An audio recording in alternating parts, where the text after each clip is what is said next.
ya, come on, and say ya. That in my business, you catching fever. Getting serious like empty river. Ain't no stopping by the river. And as we coming, we sweeping, we cutting, we moving all the way. Yeah. We coming, yeah. As we coming, we sweeping, we coming. And then when we meet obstacles, yeah, you come, yeah, we coming. When the year is been checking you again, cause we come.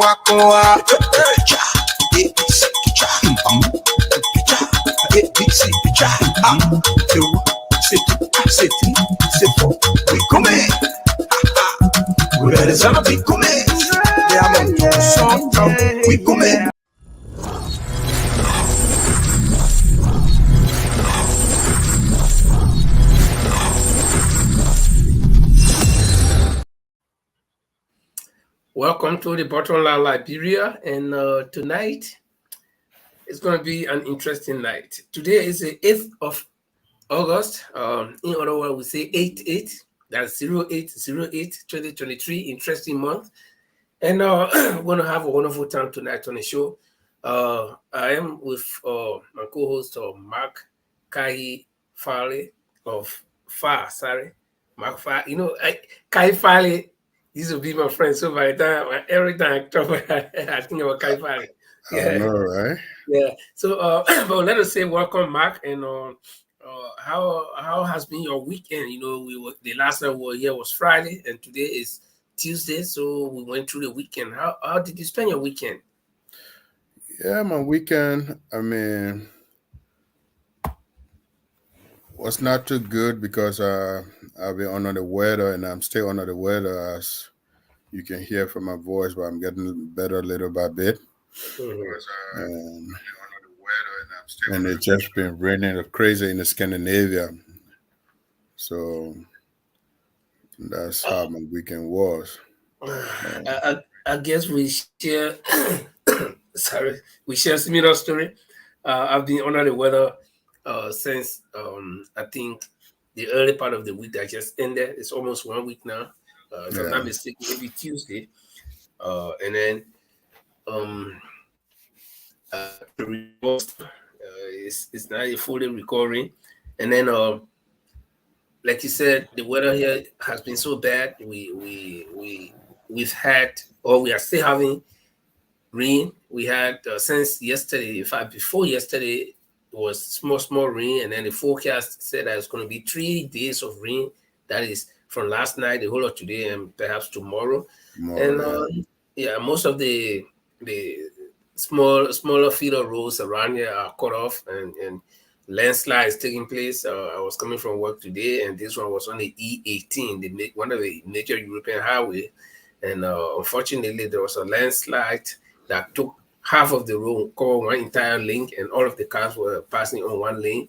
And, and there was, incidents all over the place where, the roads were blocked by water, the water crossing the entire road, and then mudslide, houses going.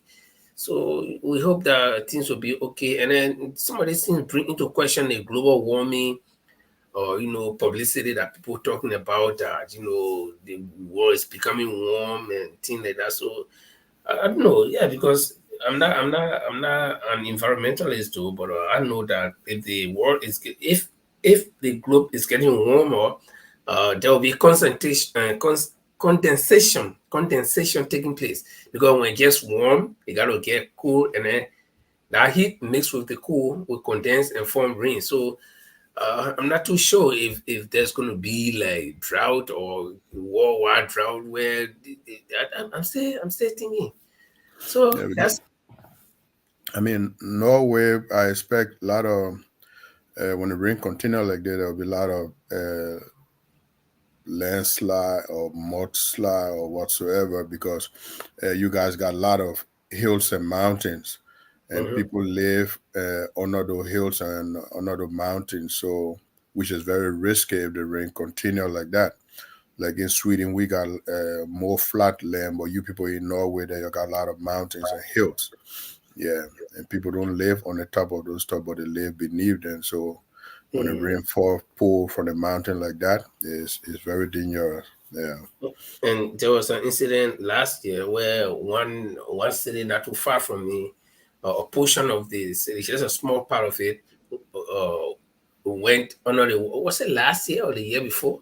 It went under the water because it just started breaking and going under the water on the ground, and then as the hospital was just going under the water like that, So it was like earthquake, not earthquake though, but that's how it looked like, just the ground breaking and just sinking. And like you said, most of the people live on a hillside, and sometimes you can't tell where at the top of that mountain, some kind of rock being laying down there for long, and the water on the mountain, you don't know, it just start rolling coming. And these are so probably tomorrow we might be getting some incidents or instances where things are happening, but we hope that the rain will subside and then we can get back to business. But let's come back home let's go back home to Liberia. The CPP, the ANC, ANC, CPP have a sad news today. Originally, the chairman of the CPP or the ANC that took the CPP to the collaboration, former Bapolu Senator Daniel Nitin, we understand is no more. The sad incident occurred, I think, this afternoon because that's when it started going viral on social media. And so the ANC CPP at large is bereaved. And sadly, we just want to say on behalf of the bottom line, we want to register our deepest condolences to the family and the family of the bereaved Senator Nitin, and also the CPP ANC in general. Mark? Yeah, I mean, it's a very sad news for the entire CPP family, most especially the ANC and Chairman Nitin. He been there for a couple of years and with Mr. Cummings. So I understand, and the family, we should all pray with the family and wish them our condolences. But it's not an easy thing. It's not like someone going to spend time somewhere and come back. It's someone that you're not going to see in this world, but in the next. So our condolences on behalf of the entire Bottom Line family and the ANC Global Europe. We extend our condolences to the family. Okay. Having said that, tonight we're going to have a guest on the show, and this guest is no stranger. When the guest comes in, we'll be introducing her. So now at least you know the gender. It's a female. So we're gonna be introducing our guest, and we'll be talking about politics and as you all know, we are in the election season. But Mark, let me just ask you. We are in the election season, and there are all of these things happening all around the place, and people are exchanging words and so forth. With with just over 2 months to go, what do you foresee happening politically? Do you think? I hear people say, "Oh, the opposition should not be attacking each other."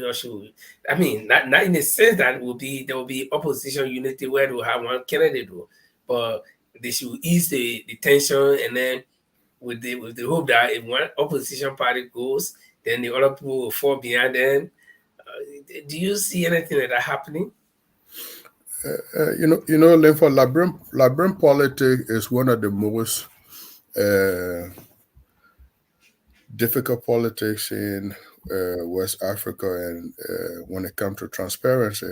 And our people, if we want the good for Liberia, we have to start telling the truth. If something happened between Linfo and I, and if I wrong Linfo, Linfo should accept, and people should be able to tell Linfo after the truth unfolded and say, Linfo, you caused the damage to this thing that you guys put together. And Linford should be man enough, but not to find justified solution. I mean, how to call it, explanation. So, for example, the revelation that unfolded for the past, I think, a month and a half, that we in the ANC or the CPP knew that the Booker case against Mr. Cummings was all lies, diabolic lies and lies and lies and witchcrafting, forgetting to know that, I mean, they thought that Mr. Cummings wouldn't have built this institution to be what it is today. So when they saw the threat, they decided to eliminate it. And just at the mercy of God that Mr. Cummings is standing today, that, I mean, he being untouchable is not by his own might, but by the protection of the Almighty God. So listen to Costa, listen to Benin Ayure. Then Liberian people are supposed to know that who been attacking who. And since the thing started, Mr. Cummings had never attacked anybody within the opposition. Mr. Cummings had never made any negative statement towards Joseph Barker, neither anybody that followed Joseph Barker. He been an administrator and stick to what they call the rules of the games, and by not, I mean, trying to defeminize anybody or degrade anybody like what Joseph Barker, the Ure, and other people calling him names have done. So now it is approaching election, then they want people to seize their guns. I mean, it's too late for seizing of guns. After you have done the damage, then you expect Mr. Cummings or the CPP or the ANC people. And look what happened to Charlene, I mean, Miss Bronskin of recent, from the time she was, I mean, nominated to be Mr. Cummings number 2. The attacks that she came under. I mean, even though it's politics, but at the end of the day, they want the people from the CPP to seize their guns. For me, it's too late. As politics. And at the final day, everybody had to keep, I mean, fighting their own battle and pushing their own case until we see who get to the second round. Then we can start to call for unity and see how best we can support which from the opposition that make it to the second round that will face the weird CDC government. You muted, Linfo. Sometimes I try to make the analogy with the World Cup, right? So if all of I've been hearing this, even my friends, who we also put up workout together last year and the rest of it, they all come in my impacts. Oh, my man, we are all opposition. We're supposed to cool down. You're supposed to cool down on us, and so we can all find we are. So then I ask this question: you are in a tournament, right? Let's say the World Cup coming. The defending champion right now is Argentina. Okay, so if all of the teams go to World Cup, we say no, we'll not play each other. Like you play, like all of us play Argentina. So what if Argentina, the first team beat Argentina? Then we'll divide the cup? No, we got to fight. We got to play. We got to play to the end. You see, now because we're all all of us, we are contesting. We didn't carry the cup the last. We are not defending champion. So we say, let all of us focus on the defending champion and wait. And so what happened? Somebody defending champion is out. So we're not playing each other again? Exactly. They are calling for ceasefire because they know that ANC is loaded, and the ANC, what you call social media, and the ANC war room, the ANC propagandists, they are loaded after the revelation of the actual fact, what led to the case against Mr. Cummings. So they're calling for truce. And ANC, my advice to we in the ANC camp, that we should not fall for nothing. Whosoever wins, so be it, but we should not compromise for what is right and turn our back on, I mean, on the thousands of people that believe in Mr. Cummings from day one, that he never played with any document. There was no foul play from ANC. And these people, the Liberian people should take serious action against the Unity Party people and their follower that caused the CPP breakaway, because the Liberian people came together and demanded that these people form this unity. And all of a sudden, one group of people decide to walk away because they never wanted challenges, or they wanted something to be handed to them on a silver platter. And leadership is not like that. You have to show what you are capable of, what your qualities are, how you can deliver for the people. Not for you to sit home. You think how you're going to run after world leaders and things. You think you're going to go to, for example, conferences and things, and people going to just select you among your friends and say, oh, yeah, because this person is the older person in the room, so we give them the leadership, like the bogus chairmanship they handed to the Nigerian president, Tinubu, who was never elected. I mean, fairly. But just after 2 months, they gave him the leadership of ECOWAS and want to carry a bogus invasion against the military in Niger. So these are some of the same nonsensical people who get around. Okay, let's go into that a little bit. Talking about the CPP. Now, the CPP has been certificated. It is now a candidate in these elections, with all of the candidates that they are putting up both in the lower and upper houses. Okay. Now, the question here is, should the CPP go with, I want you to look at it contextually. Not as a CPP sympathizer, but should the CPP go in the second round? Do you actually see the UP supporting the CPP? UP in general, I don't believe they will support the CPP, but there are people within the UP that will support the candidate of the CPP, which is Alexander Cummings. Alexander B. Cummings. They believe in him that he's the rightful person to lead the country, but this idea of ownership, that ownership, ethnicity, kingsman patronism. So they believe that, okay, Barker should have led the ticket, and Mr. Cummings has said on several occasions that he was never approached by former Vice President Barker to be his second person, and he couldn't just offer himself. So for some childish or immature behavior, so some people from the Unity Party are not going to support the CPP, but many of them will support the CPP if the CPP make it to the second round, because they will prefer the alternative of the CPP over the CDC. That I can promise you. A lot of people in the CDC, in fact, are going to even vote against their own government as well, because they are dissatisfied for the 5 years, the 6 years. What they have seen is not what they voted for, is not what they signed up for. So you're going to find even a lot of people from the CDC also going to support Mr. Cummings, even before the second round as well. Okay. And should the CPP do the same if Unity Party went to the second round with President Weah or with the CDC? Should the CPP support them as a party, or should individual members of the CPP support them, from your own view? Honestly speaking, I would prefer that the CPP, you can't control the minds of people, right? But I would prefer, from what I see on the ground, the difficulties on the ground, the hardship on the ground, the children not being in schools, hospitals, people not getting their salary on time. Liberia is a territory that we just got to keep trying until we find a rightful person that will lead the country on a rightful track, okay?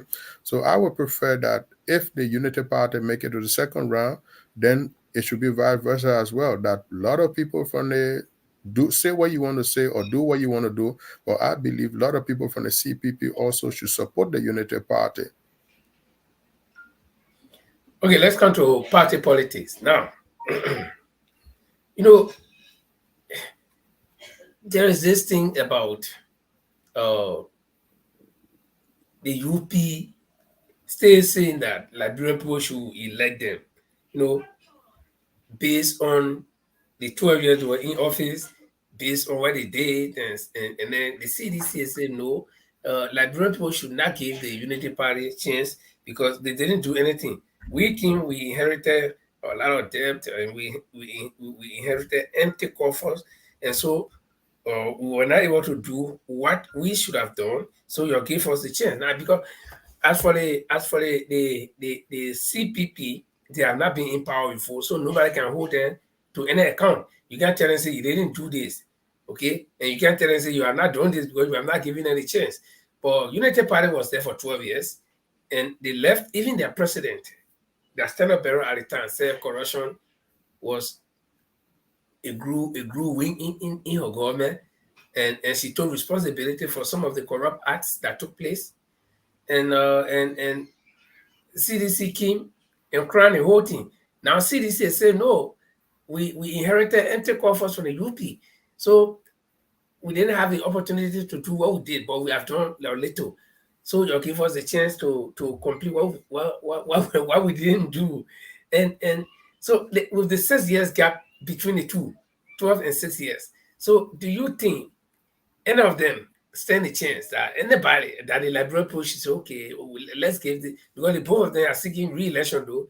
They are both, one is incumbent and one is former, so they are all seeking re-election. Do you think the Liberians should give the mandate to any of them? I'll be honest with to this question. The both of them don't deserve the trust of the Liberian people. The UP, they had the opportunity to lay this country foundation for 12 good years that other, government will come and follow, and they abused that. Now, the same thing with the CDC government, 6 years, and that should be the new, if the word is good, phenomenon in the Liberian politics, or the new system in Liberian politics, that if we give you 6 years, we're going to hold our peace. But to the ballot box, the first 3 years, going to the 4th year of your presidency, if we don't see any changes, know that the last 2 years, nothing you can do to change our mind, that we're going to vote you out. That should be the new thing with the Liberian people. No matter what you can do, the first 3 years to 4, the 3 years to 4 years in office, if you can't show us anything that will tell us, okay, this person is going to transform this country, so we'll give them the second chance. No, the last 2 years cannot change anything for us. So Liberian people need to continue down this path. For example, every 6 years, 6 years enough. After that, we can give you second chance. It depends on what you do. The first 4 years, 2 more years to that election, then we'll say, okay, this person here in 4 years' time, this is what they have done, this is the pillow they are laying. So we see something going to happen if we give the person another more 6 years. So I believe Liberian people should try what I just suggested. But the UP and the CDC, no, I don't think they should be given opportunity to come back to rule the Liberian people, to lead the Liberian people. We all see what happened under the WIA administration, where people just die in the country and there's nobody accountable, drugs flowing in the country, there's no accountability, hardship in the country. All these things are things these are the witches of the UP government. Yeah. Okay. I think you are being fair enough, or that's your view. You are fair enough. And for me, I would definitely side with you. I would say that none of them deserve a second term. And if anybody asks me why, I would say I would take it point by point. Number one, the Unity Party was there for 12 years.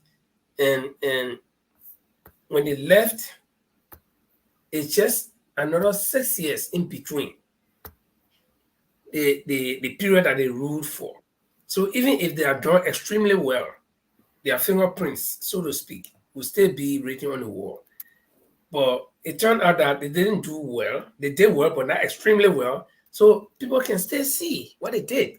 And then bringing them back again will mean that, we want you to come and continue on the bad work you did. And CDC came and failed to do a lot of things. Yeah, you claim that the Unity Party did not do anything much. We agree. I mean, if you want us to agree with you, we agree. But what did you do? What did you do to make sure that these people did not do anything well, or that you had to bring them to books so that you can clear your own name? But you came and you started to do exactly even more than what you claim they did. See, all of your officials came in poor. In the last 5 years, they've all become millionaires. The security was much better. And you argue that, oh, because Ume was there, but Ume left, and then you took all the security. So you should have done what you have to do. And so I don't think any of the two parties should deserve a second term. Now, the argument here would be from the newbies like Mr. Cummings or the CPP like Councillor Tawan Gonglo or Moniba and all the guys. The argument now would be your trials. We have not been there. We have not done anything. You can't show us anything that we've done bad. So give us the opportunity. Now, so if we come to the new people, the newbies here, I think our guest is trying to get on, but probably she's actually hearing us, but she's still backstage. So if you come to the new parties, speaking in terms of them being new, that is, they have not taken power before, nobody knows what they can do, and you will not find the talent of the person or of a person if you've not tried into the task. So they will say, well, we can do it better. We can do it better. And among all of them, let's take the first 3, 4, 5.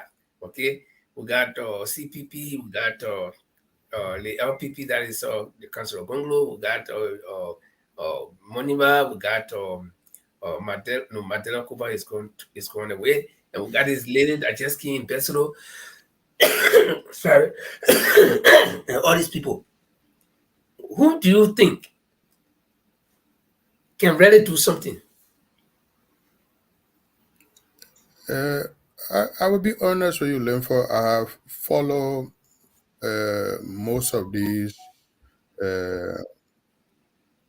presidential candidates, and for me, the only person that I see that have the energy and can be able to at least not do everything 100%, but can lead a country on a rightful path. You know, the whole country is like a country that need to be rehabilitated economically, psychologically, socially, and you name it.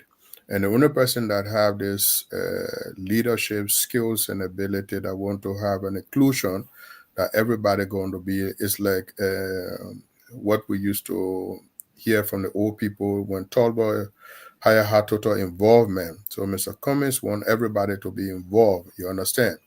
Not people from ANC or people from CPP, but everybody should be involved. Every qualified Liberian should be involved. Every Liberian child should be in school, not be selling cold water on the street, or the child should be the person to go and fend for the family, or our young daughters in the street going to sleep with older men just for them to be able to provide for their parents at home.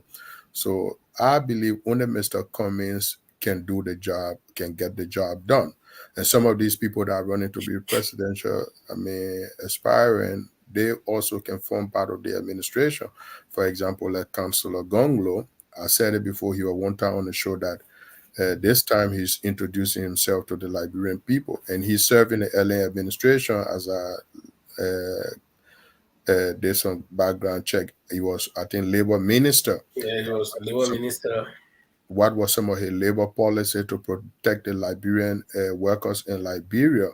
What were some of the environmental labor policy, for example, for the private companies that go to Liberia? Like you and myself here, for example, you know, when you're doing certain work at certain places, even people that are in offices, they got locker room and things are white collar jobs where people got their bags, they take their bag, they take their food kits and stuff in their locker room. They got places to change.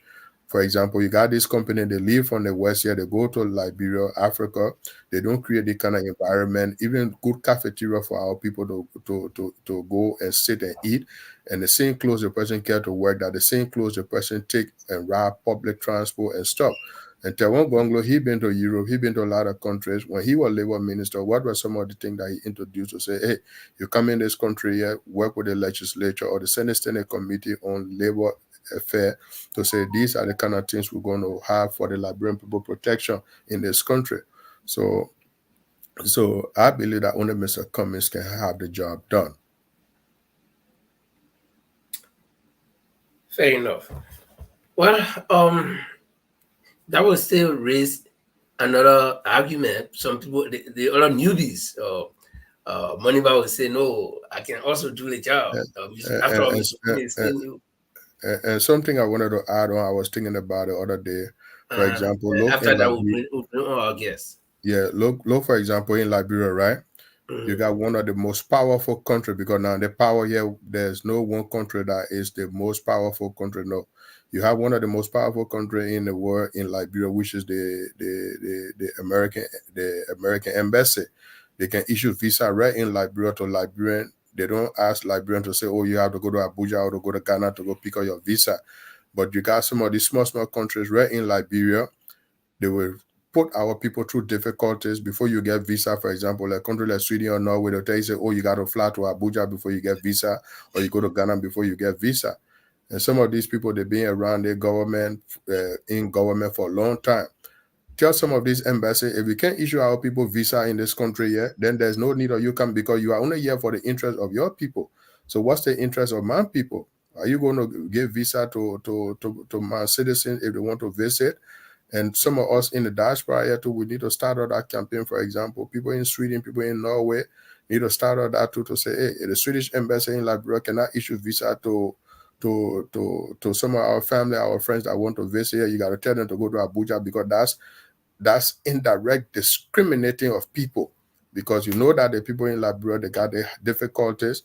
So to discourage people, sending them way to Abuja to go and pick up Swedish visa is problematic. So for that reason, people are discouraged. That Liberia, Sierra Leone, and Guinea, there's no Swedish embassy in that region that gave visa. You got to go way to Abuja before you collect visa.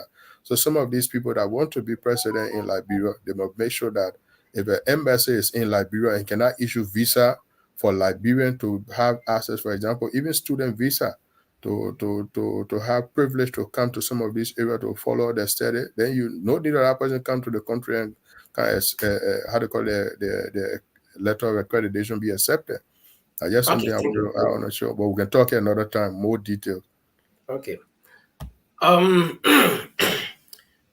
Good evening, candidate Victoria Koiquah. Do you hear me? Unmute yourself, please. Yes, please. Yes. Good evening. Good evening. And how are you doing? Well, we are under the weather. You know, this is the time our weather is changing from summer to fall, and so it's bad. We've had like 2 days of rain now. We're having some flood. Right behind my house here is a river, so we are on alert. Every minute we are on alert. And about the weather is changing, so I got some cool. I think my friend Mark Fad, we are neighbor. He's in Sweden, I'm in Norway, so it's the same weather, same old thing. So the weather has been very bad, and you will intermittently hear us sneezing or coughing, but excuse us for that. Oh, no problems. It's the same here. It is raining here. In fact, this is the rainy season. You talking about 2 days? We being in the rain, and it is raining. Today it was raining. If I was in the rain, because I got my car down, so I have to take motorbike, I have to take taxi, so jumping from one to another under the rain. But it's okay. So yes, let's keep the show flowing. But before we go to that, I just want to say, I know you already said it, but it is good that I say it, because this is somebody I dearly had at heart, Senator Nathan, Chairman Nathan, who I consider my own big brother. When I have issues, I consult him. He gives me, pieces of advice. Losing him today was something. I was in a workshop when I saw it in the chat room. I could not hold myself. I don't know. Could not hold myself when I saw the message. People had to come to my rescue and other things. I really feel it. I want to say condolences to us and the family. Um, it is really saddening at this critical movement to lose somebody so precious to you. Hmm. I think we share similar sentiments. Mark, you want to welcome the guest? Greetings, Ms. Koiquah. Greetings, Mike. How are you? I can't complain. Just the sad news hit us all, uh, and I couldn't get over the passing of Chairman Nathan, as you eloquently put it. He been somebody who been in a struggle, and he's a force that we have lost in the opposition camp, and most especially the ANC. And we should all take heart and pray with the family. And our condolences to the entire family of the CPP ANC, most especially to Nathan family. But anyway, welcome to the show. Thank you. Thank you for welcoming me. I'm trying to share the show, so I got a little bit. Yeah, maybe it might be a bit difficult to share it because we are sharing from a YouTube link, and a lot of people find it a little bit difficult to share because I uh, share it from your page. I share yeah, it I from try your to share it. If you go to my page, I share it, but it still goes along with the YouTube link. The reason is that I don't have the key to this Facebook. It's Paul that has it, and unfortunately, oh, Paul is not on tonight. Paul usually shares it for us, but when but I'm still trying to see how I can get around that. So let me see. so if he's hearing us, it is good he share for us. Mhm.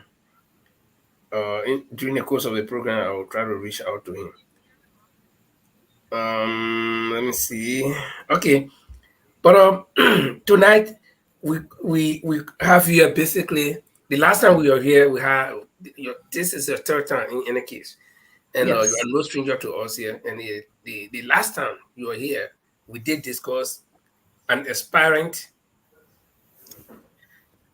view on on the whole process. Now you are no more aspirant, and I was a bit confused yesterday. You told me you are no more aspirant, but you are now a candidate. Then somebody asked me what was the difference between an aspirant and a candidate. So I tried in my own way to explain that an aspirant is that person who has expressed interest to NEC, and then all of the document were there, and I was just explaining it that way and waiting to be approved, because in that process that person could be disqualified or disapproved. But when you are not satisfied or certificated, you become a candidate. So I don't know whether I was right. Tell us exactly what is the difference between an aspirant in this case and a candidate. Yes, so I've been a candidate ever since by CPP, because CPP endorsed me as their candidate to go for nomination at NEC. But as per NEC own laws, you call the person aspirant until they are certificated by NEC Okay. to contest, and we have been certified. So when I saw the poster, the flyer, senatorial aspirant, I came back to you to say you need to change it to candidate. I am now a candidate. I'm qualified to run. I'm qualified to unseat Sir Joseph. Very good. Are you still the only female in this senatorial race for Montserrado County? Yes, since at one point, yes, I was the only senatorial aspirant moving around. Then at another point, I saw a female appear, and then at another point, I saw the female call me and say, "Look, I'm going to step aside, but I'm going to lend my support to you." So yes, today, as per the final listing, I am the only female candidate for Montserrado. What are your challenges among all these men? For me, I'm not looking at all of the men. I'm looking at the incumbent, because this is the person we all want to unseat because of his leadership role that he has not played. Um, this is what I look at. So one of the challenge, the biggest challenge I look at is funding, because the incumbent has become richer than the county for years now. So he has the money, and everywhere he goes, it's like he just dishing out the money everywhere. So that's a very, very, very big challenge for me in this race. Okay. Mark? Yeah, congratulations, Ms. Koiquah, on your satisfaction. I mean, being satisfied by NEC as a candidate. So the game is on now. Yeah, Tanto put the he aside and wear the army boot to get on the field. Yeah, and I hope the women's in Montserrado County will support you in this undertaking, because you as a mother, and you know what the women are going through under this particular government. You know the hardship. You see some of your young sisters, your young daughters in the street trying to find for their family, become the sole provider. So I just want to encourage you that you rally more women as possible, the most especially the market women across the country, the young girls across the Montserrado. But my question to you, your team, how is your team being spread out in the field? Are you people taking it community by community, or you set up them in a position that your attack or I think, I don't know how many constituency in Montserrado County at the same time, or you're taking step by step, knowing that we have 200 some more days to go to the election? Not 200, it's 200. It's 63 more days, I think 63 more 63. days. Thank you, ma'am. Thank you. Yeah. Very short period. So this is it. Ever since we started this joining, we have been able to structure in every district, to put people there who will be there to, carry the message out for us. So yes, we have structure. We have a team in every district. We have a team of 32 persons with different leadership role. And then at community level, we try to identify 10 persons who will be at community level preaching our message. So this is how we have structure. And then another strategy is, even though I should not be explaining all of my strategy, another strategy is myself. I use another team that we go around seeking people's support. Like I said, we don't have the funding, so we are carrying on this Jehovah Witness door to door, market to market, room to room. Even when I enter a house, when someone allow me to enter the house, I want to talk to everybody in the house. I want, you know. So these are the kind of engagement we are carrying on. But hey, it is challenging when you talk about I need to engage the marketeers, I need to engage young girls. Yes, young people in general, they are falling in our line because they understand the roles of the legislature, so they're falling in our line. But then you have a big challenge, even with the structures you put in place. If you have a structure in place over 1 year, you have a structure in place, and you cannot retain that structure because people will not be there working for you. And then at least they should have some cold water to drink. It's a challenge, and sometimes there are distractions, so you have to go back, over and over. You have to go back, do this, do that, do that. But yes, we are engaging, and we are confident that we can win this election. We have the message. The message is resonating with the people. So we just need a little more push, and we can win this election.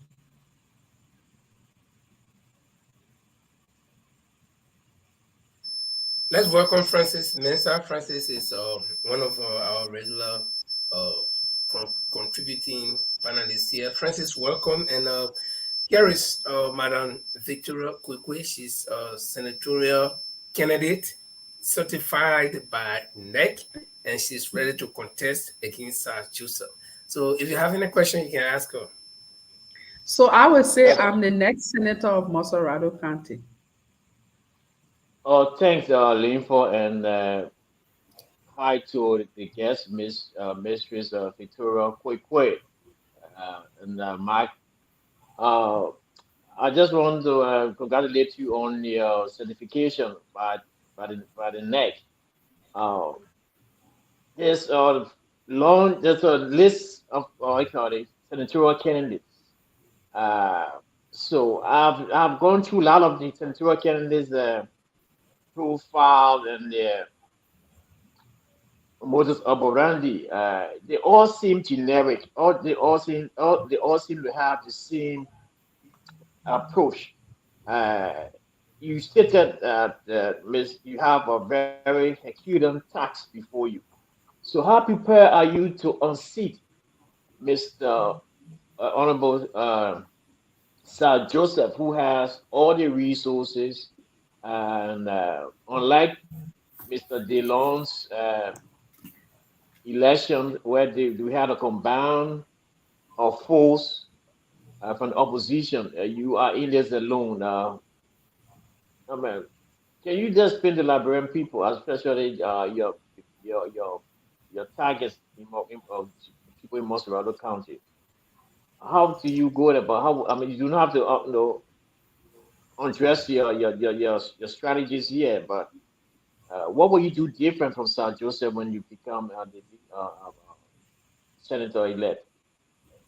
Okay, like you said, you have gone through all our senatorial candidates profile, and you see The that manifesto, yeah. manifesto, and you see that they are almost similar things people say.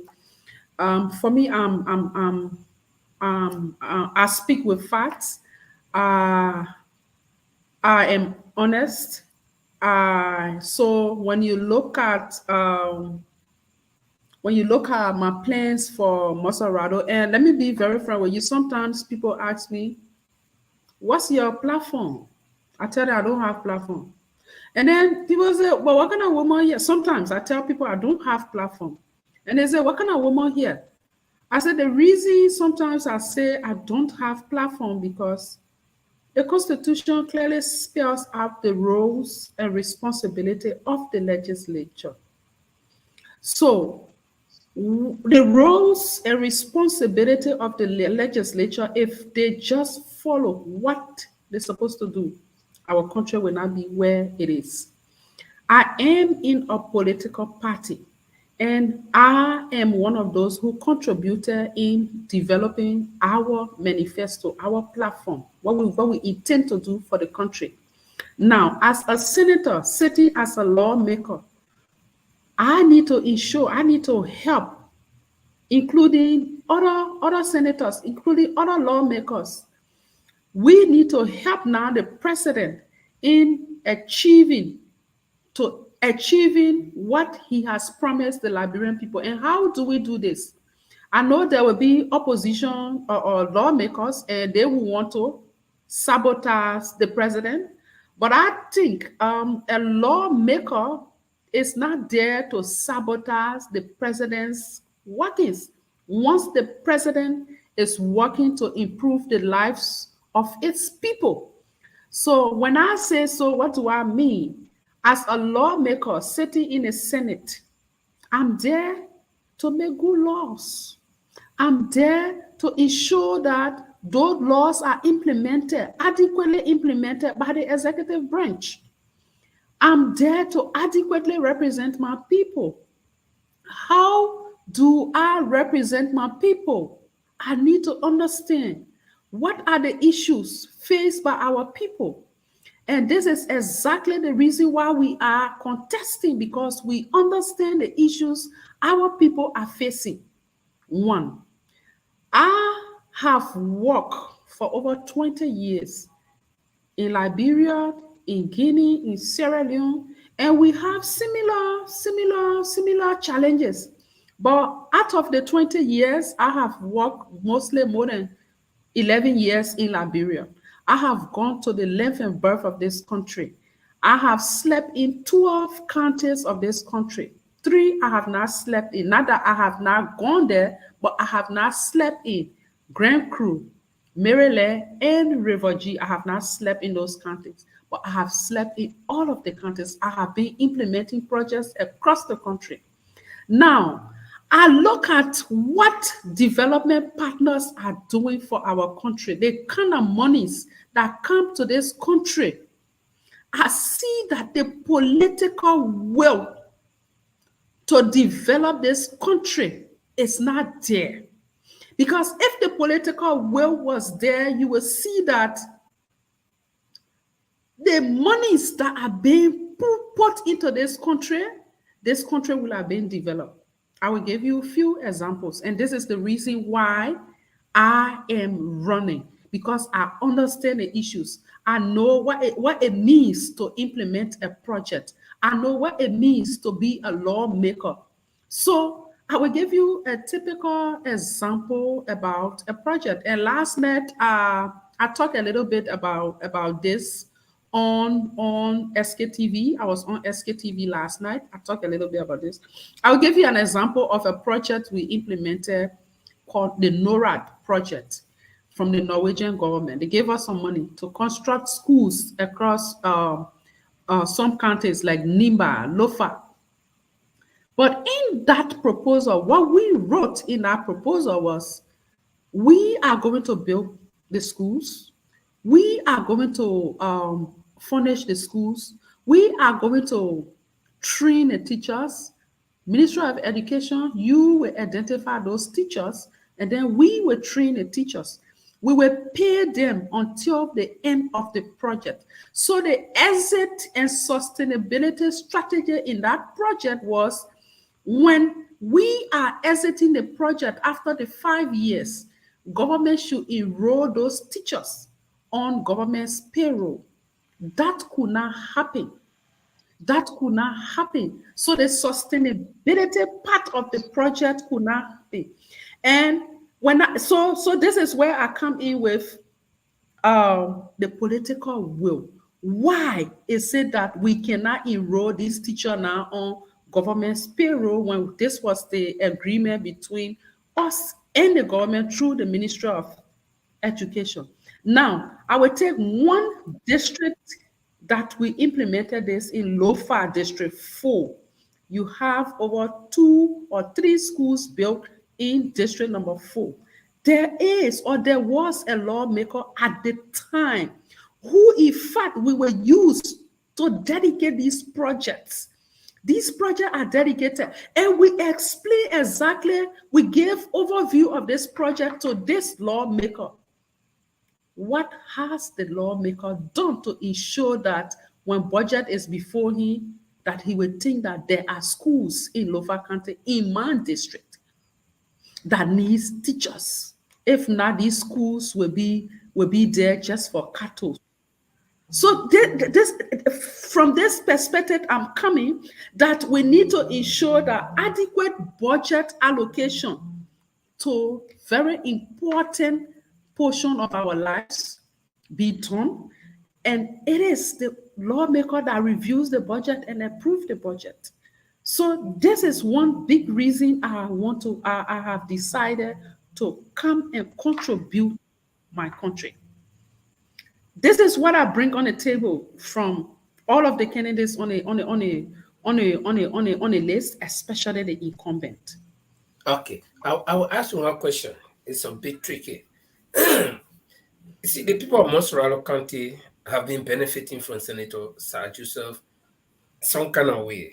He has a lot of projects running. He got things that he's been doing. He's been there for a while. And so the people have gotten used to him. Now, then he goes through a lot of condemnation that, the senator is not the work of a lawmaker to be doing private things, to be providing for people. But our people tend to get used to certain situations. I'll give you an example. During the wartime, nobody was used to war. When the war came, people got used to the war. They say, "But what we'll do now? Fighting war, so we just eat pancakes and other things." People got kind of used to it, and so people are getting used to getting this free handout from Sir Joseph and other lawmakers, especially within Montserrado County. It could happen in other counties, but Montserrado County is a hard seat. Now, I've heard you many times to say that this incumbent is not doing what he's supposed to do. Are you going to, like I said, the question is a bit tricky. Are you going to do away with doing some of what Sir Joseph is doing, like, giving people hand out personal things, that should not be the duty of the lawmaker, but like doing some goodwill work, how are you going to be different from him? Totally. So this is it. I'm a kind-hearted person. I also do some humanitarian services for people. But this doesn't mean I should use this for political office. And I will come back to another point to say that Montserrado has over 2 million people, but according to the census, yes, almost 2 million people. So if even, and this is impossible, if even Sir Joseph have handed to 1,000 people living in Montserrado, that's what percentage of the 2 million people? That's nothing. That's nothing. We are talking about how the lives of the people can be sustainable. We are not talking about you coming today because you want vote. Let me tell you, Lenfor, the senator role is to make laws. The senator role is to have oversight over the government to ensure that all government projects be implemented fully. If not, call the government, the executive branch, whatever ministry, to come and answer why we put this money in the budget and you receive the money, why it didn't work. That's the role of the lawmaker. If the lawmaker himself is undermining a government that he sits in, a government that brought him to existence, the CDC government, if he himself can undermine that government, then he lacks the leadership ability to be there. What do I mean? This is the senator that has undermined the transport ministry, the NTA. He brought buses in town, and those buses are running when NTA is supposed to be functional. My point I am raising, if the senator has people investors who want to come to the country, I want it sustainable. Let it pass through the system. It cannot be himself. All of the buses that are running, they are reporting according to him to the superintendent, and he's using this money to run his campaign. So it is selfish. It is selfish. He's just making it to look like he's helping. He's not helping. The schools he talked about, he has built. The last time I heard him, he said he's building a university that will be taking 3,000 people. Yes, okay. The 3,000 people the school will be taking. Who are they going to pay school fees to? To him. The money is coming right back in his pocket. The money is not for the country. It's not for Montserrado. Okay, so I guess my colleagues will come in, but there is something that should be clear right here. Are there no laws on the book that a certain senator or lawmaker shouldn't be doing something like that, running private business alongside his job? Should he front the business, or should it be like maybe somebody else is fronting it? In the case of Sir Joseph, it looks like he's fronting it, like hearing from what you're saying. Are there any laws that prohibit? So, well, we have to check the law, because for me, I like to speak with fact. I want to have the facts on hand to speak about it, because my campaign I'm running, I'm not lying to anybody. If saying the truth will make people to not vote for me. I would prefer that, but I do not want to lie to people. And I will not. But there's a reason why I asked you the question, because the reason Yes. Joseph will come and defend himself and say, I'm making my business. There is no law that says, as a sitting senator, I can't make business. So, you know. No, I didn't say so either. I didn't say so either. He's a Liberian. He can he can do his business. I want to know whether there is a law. But if there is no law, let's just take it in a case where there is no law that says a representative or senator cannot. So he's free to do his own business. I am telling the Liberian people, the people of Montserrado, that he's doing his own business. He's getting rich on his own business. He's not doing this business for you. The business is not in your interest. That is exactly what I'm saying. I'm not saying he's not supposed to do it. Until we can find a law that talk about it, or until we can make a law that will say government officials should not have setting. But let's look at conflict of interest too, in terms of looking at your integrity, your moral. Let's look at conflict of interest. When you as a lawmaker come with bosses, the superintendent who's supposed to be doing the work of the people of Montserrado, you turn over those bosses to the superintendent, and the bosses are reporting to the superintendent, and you are collecting the money and running your campaign with it. It speaks volume about your integrity. What moral value? So let's look at conflict of interest in that case. But what I am saying to the people of Montserrado is that Sir Joseph is not doing anything. Let me tell you something. I went to around the Todi area. The roads are not good. So I told the people, when I told them, I said, look, when we are elected, we will ensure that we will have budget in the national budget that will take care of roads. The next thing Sir Joseph started to do was to take a yellow machines there to Greater A, because I talk about when we are elected, these are areas we're going to focus on. He started to Greater the road. But for me, this is buying vote. This is indirectly buying vote, because you as a lawmaker, you have seen all of these rules. What is your role now is when our budget comes before you, you tell the people, look, Mr. Minister of Public Works, don't you know that in Montserrado here we have these roads are not good. People cannot get their goods to another town. Don't you have the right to say that? You have the authority, not right, but authority to review the budget and adjust the budget. Have you proposed that? This is where I am coming from. I'm not saying he cannot do his own business. He can do his own business, but he has to disassociate it from his role as senator.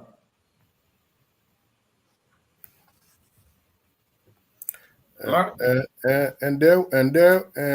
these are some of the places I want to buttress my dear sister Victoria, Ms. Koiquah, on that the conflict of interest has to be put aside and also scrutinized by the election commissioner or the committee, that people don't use these their assets or whatsoever to buy votes, because what she's talking about is very important, and in a society that is not educated when it comes to what is called vote buying, you understand?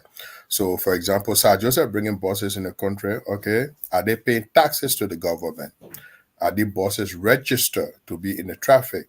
So these are things that Liberian people supposed to be. I mean, what is the transport ministry doing? Are the buses, the stickers, are they insured to be in the traffic? What happens if they hit somebody's car or they knock somebody in the street? What's the guarantee that they have insurance coverage? So what Ms. Victoria is saying, that Ms. Koiquah is saying that everything she's saying is on point, but these things need to be challenged by the election commissioner. And my question to Ms. Koiquah is that if elected tomorrow, which of the committee she wish to serve on? That's my question. I have a follow-up to this question. As education.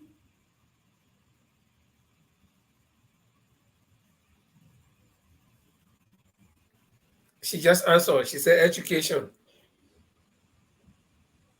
You are kind Yeah, of mute. education. Okay, I like that. And looking at our educational system since Librarian man can say nothing woo woo. I believe in elementary we used to have sometime from first grade to sixth grade doing sometime 9 subjects. Then when you get to junior high, sometime then you got like uh, 12, 11 to 12 subjects. And when you get to high school, then you're carrying, I would call it a bag of sin on your back that you can never put down. So this system, for example, in Europe here, the children they do sometimes 4 or 5 subjects. When they get to, for example, like the high school, then they start to do subject of choice, where they're going to go at the university and become professional. So for that reason, we think the children in Europe they are smarter and they learn faster. But because of these strandability we put on our children doing reading between 9 to 13 subjects, it make our children to slow down. So what reform are you going to be pushing for example, are you going to be asking that math, science, uh, chemistry or biology, these subjects be compulsory and the rest can be, for example, a subject of choice that the child can choose? For example, okay, I'm interested in literature, I'm interested in English, or I'm interested in art, or I'm interested in XYZ. I think you get where I'm going with the question. Okay. Thank you. First of all, I think some schools, like my daughter's school, from 10th grade, they start to put the children in their category, whether you want to do art or you want to do science. So you have some schools already doing it now. Sorry. You know, I will want to leave that. I will be a sitting senator. My role will be how we can push the reform in terms of how the Ministry of Education will be functional, excellent functional. That will be my role. For the details about the kind of subjects, we will let the technicians advise us on that. We're not just, and yesterday I said on the SKTV that I will not be a lawmaker who is just go to push bills. No, I will not be that lawmaker. You just go and you begin to push bills, you begin to push bills. No, I will not be that. Yes, we'll push bills where necessary. But what we want to see is that the first thing we're going to do, and that will be done in the first 100 days, we're going to look at all of the acts that created this government line agency. That will be something we'll be doing in the first 100 days. Look at the acts, especially where I have interest, the Ministry of Education, the Ministry of Health, the Ministry of Agriculture, the Ministry of Public Works, the Ministry of Finance. We're going to look at the act that created them. And when we see the act, we're going to look at it and compare it to today's reality. Is the act of the Ministry of Education still good enough as per the reality of today? Like what you say. So if it is not, if we have to amend the act so that our children or all sectors in the educational sector, because when I talk about the education, I also want to look at TVET, technical vocational trainings. You want to look at those things too. So when you look at the act that created them, then you will have a sense of where we need to amend. Or yes, the act is still good as per the present reality. But why? What are the issues? Why is the Ministry of Education now so functioning? Why do we have school age going children stay in communities. They are not going to schools because schools are far away from them, and parents do not want their children to walk far distances because of security reasons. Why don't we have these things? If it is in terms of budget allocation, then why should we be wasting 30,000 to a lawmaker for legislative project engagement? So why can't we put this money there to help with, So I'm just saying, if the act is good, then if it is budget allocation, how we can cut down those wasteful account lines to the Ministry of Education. So we'll be looking at two things. We'll be looking at laws that are already there. Why are they now fully implemented? Let's look at the rape law, going to gender. Let's look at the rape law. We have a rape law. They say non-bailable. But when you go to jail, you go to court, they send you straight to jail. When you go to jail, then after 2-3 days, then people see you in the communities. So how is that rape law being implemented? We need to understand. And if the rape law has been passed by the legislature, and we have reports that people are going to jail, but they see them in the community, then we need to call on the Minister of Justice, the Minister of Gender, and the court to understand why, to answer questions to the Liberian people. Why we pass this law and it is not be fully implemented. So for me, it is not about just writing laws, just putting forth bill. It's about also how we monitor the government in implementing this law that we have passed. So directed to the question is that we want to leave that portion with the technicians. You look at school principals, school administrators. You can have a workshop with them. Then we want to understand. We want to leave that with the administrator. But for me, in terms of how you can have a very good learning environment for our children, our students, that's something we'll be looking at. Okay, Francis, do you have any question? Because something just came to my mind. Let me just give my final question there before I leave. Mistress Koiquah, you seem to be not a traditional type of Liberian politician. From your explanations and how you want to go about things. So you are no stranger to the power of the executive. I mean, the presidency. How have they, over the years, have influenced decisions in the interest of the executive and the ruling establishment, the party. So I think this is going to be a very tough decision for you to make, because considering the Liberian scenario, typical Liberian politician, they've come with all the good news, but as soon as they enter that building, they become transformed negatively. So how are you prepared to resist the temptations from the executive so that bills and concessions agreement can be passed? So you just want me promote my political leader. So I just come and talk about him. Look, the reason is the political leader going to win the elections? I mean, we'll get to yes. that. That's something to talk about later. Yes, it is, and this is the reason why I am fully 100% supporting Elizana B. Cummings' presidency. And in a Cummings government, that will not happen. There will be no brown envelope thing. And I tell people that I will be one lawmaker who, yes, I will be on a party mandate.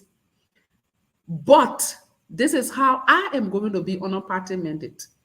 If the President Elizana Benedict Cummings is respecting his promises to the Liberian people, yes, I will be on a party mandate. If not, I will be under the Liberian people's mandate. So we understand that I'm just one person, but we also need to understand that we will build allies within the legislature, and this is why if I speak to you, we are building our allies. We as people with like minds, we are building our allies. We're going to support one another, and once we are elected, because we are asking those lawmakers to leave the seats for us to help improve our country. So once we are elected, we're going to lobby, we're going to work hard, we're going to lobby with our other colleagues to ensure that the Liberian people's lives are improved. And I will answer you with this before you go, Francis. I tell people the national budget, and this is something we're going to propose to the Senate. Maybe the lower house can take it. This is something we're going to propose, that we should have a schedule for the executive in terms of when they submit the budget and how long it takes in the legislature from the lower house to the upper house, and how long it will take us to review that budget. We're going to also propose to the Senate that when the budget reaches us, we should call expertise to come, project the budget to us. Let's sit like a workshop. Let's understand the budget. For instance, I will tell you that people are in the legislature, they cannot read $1,000 budget. They cannot read $1,000 budget. So putting a budget of $700,000 to $1 billion budget, they don't look at it. They don't know what is in it. So let's bring the experts to come and project it. Let's sit. If it takes us 1 week, the expert is telling us this is what is here. And the minister is there to tell us, each minister is coming. We allocate time for each minister to come and project to us and say, we put this money here for this reason, for that reason, for this, for this, for this. Let us understand why you put this money. Once we do that, and these are things we're going to propose to the legislature through at the Senate. Once we do these things, we will understand that this is how the budget looks. So we're going to lobby it, and Alexander B. Cummings is not going to be that president. Look, you're lucky, you're not lucky. We're working hard to make it hard for the Liberian people not to choose Mr. Cummings. Okay, it sounds like you're gonna. Earlier on, I listened to you say you're not gonna be that lawmaker that will just be pushing bills here and there, whatever. But it sounds like your first bill that you will sponsor is already that if, when the budget passes, you should have experts that will come and explain. That sounds like a good bill. But yeah, no, now when it passes, I mean before it passes. So, no, but let me make this clear. I said I will not be somebody who will just be there to pass bill. But it doesn't mean that we do not want a policy. When you look at our platform, we have 3 things. This is one that I have just told you, that we should have a policy on a timeline on when the executive branch will submit the budget to the legislature, when it leaves the lower house, when it comes to the upper house, and how long we should take to review the budget. Let's bring experts to project this budget to us. That is 1. 2, we want to look at economic empowerment, a bill of economic empowerment. And this bill will be centered around, the enablers will center around women and young people. A tier 1 is we want to see how we can create an arm at the legislature, monitoring and evaluation arm at the legislature, where this department is responsible to monitor every government project and report to the legislature. When you look at the budget, you feel sorry for Liberian people. You see that they have reported for last year, and they are projecting for this year. You see that last year they say Ministry of Health. They say achievement, they will say not applicable because they didn't put their. I'm just giving an example. When you look at most of the time you look at the budget, They don't give you progress report on what they did with the money. So we want to have a monitoring evaluation arm that will monitor every project and report to the legislature. So this is this is something that we will propose to the legislature.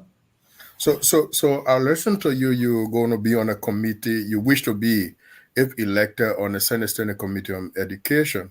And if the budget comes before you to vote for the budget, for example, from President Alexander Benedict Cummings, which I am a strong supporter and believe that he's going to win by the grace of the Almighty. And you just talk about children not having access to school, for example. They have to sometimes walk maybe the next 45 minutes or an hour to get to school. So knowing these conditions already exist, they are they cause hindrance to children development and our human resource. Are you going to be advocating, hey, Mr. Cummings, take the telephone before I vote for this your bill? I need 15 more schools across Montserrado County before I can vote for this bill. Are you going to be advocating for this kind of stuff? Are you going to say, Mr. Cummings, yeah, before I vote for this bill, I need 15 more clinics to be built across Montserrado County? Are these things you're going to be doing for the Liberian people? Not because you support Mr. Cummings, and you rightfully said you're not just somebody going to be voting for bills because they come from somebody that you support. What are you going to be advocating for your people of Montserrado County, for example, when it comes to schools and hospitals, which maybe I will keep repeating myself. Thank you.